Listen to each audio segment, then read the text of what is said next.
Το σπίτι που μιλάει άρθρωσε τις πρώτες του λέξεις 2 χρόνια πριν.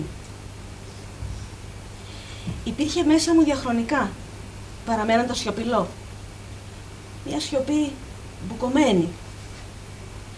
Ένα κατάληπτο συνοθήλευμα ήχων προσπαθούσε να αρθρώσει λόγο. Αδύνατο να το ακούσω. Μια πόρτα είχε κλείσει με πάταγο πρόσφατα στη ζωή μου, επιβάλλοντας μια συνολική αλλαγή. Ήμουν και αναυνοβολημένη.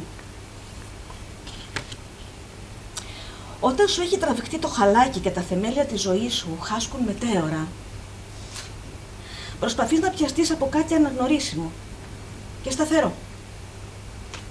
Δεν θέλεις άλλα πρόοπτα, εάν έχεις την επιλογή. Εγώ την είχα. Το πατρικό, στο χωριό, στις Μιλιές, στο Πήλιο. Επέλεξα την επιστροφή στο σπίτι, στην οικία, στο σπίτι που έζησαν οι πρόγονοί μου.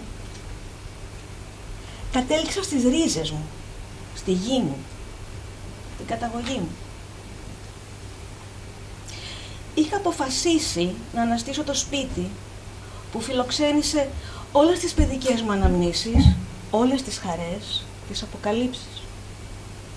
Το σπίτι που αγκάλιασε την ίδια μου την κοσμοθεωρία.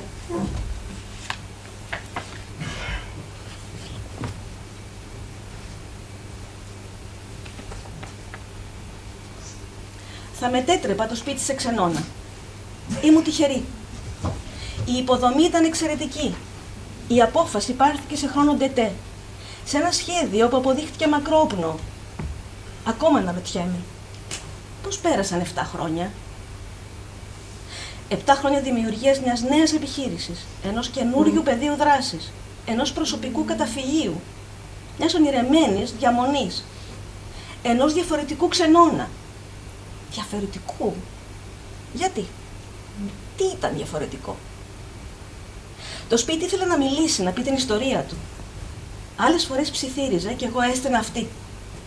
Άλλες φώναζε με αποτέλεσμα να με ξεκουφαίνει. Τις περισσότερες φορές μιλούσε καθέδρας, λες και έδινε διάλεξη. Και άλλες τράβλιζε με μια ισοστρεφή ντροπή. Βρισκόμουν σε ένα διέξοδο με μόνη επίμονη επιθυμία να δώσω φωνή στο σπίτι. Όταν βρεθεί στο δρόμο σου ο σωστός δάσκαλος, τότε μπαίνει το νερό στα βλάκια. Η μέθοδος της Άσας Βούλγαρη προσομοιάζει της μευτικής. Επιτρέπει τη μετουσίωση. Με μία λέξη, είναι μαγική. Σαν μια μαέστρος κατευθύνει την ορχήστρα της ομάδας της, αναδεικνύοντας ένα-ένα τα όργανα. Σιγά σιγά, μήνα με το μήνα, καταλαγιάζει η χορύπανση, σταματούν οι παρεμβολές, καθαρίζει ο ήχος, το τοπίο και η εικόνα. Ξεχωρίζουν οι λέξεις, χρωματίζονται τα συναισθήματα, αναδύονται τα πρόσωπα, οι ρόλοι. Όλα όσα μπορούν να μετατρέψουν την απλή εκφώνηση σε εμπειρία αφήγησης. Με την ολοκλήρωση του σεμιναρίου «Η τέχνη της αφήγησης», μετά από περίπου 9 μήνες, γεννήθηκε η ιστορία «Το σπίτι που μιλάει». Την αφηγήθηκα και την άκουσα.